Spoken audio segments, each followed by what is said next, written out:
वास्तवमा यो ठाउँमा बस्ने भनेको गर्मी महिनामा हो क्या होइन शीतल आउँछ अनि वरिपरि वातावरण चिसो छ नि त अनि बाहिर पोलेर खान यो त हरियो हो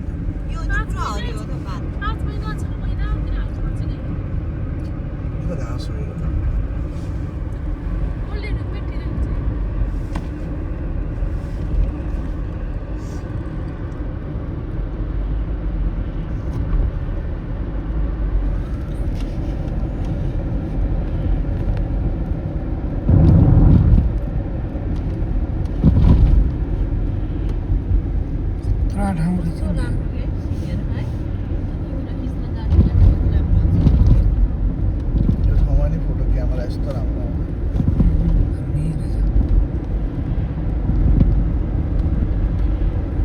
फुल होला क्या अरे होइन तपाईँको छ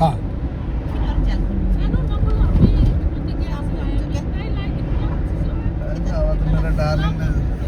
म रिसा छु नि म त्यो झ्याल खोल्दिनँ अब म रिसाइछु होइन खोल्दैन अब ढोका सोका सबै झ्याल सबै बन्द गरेर लाग्दैछ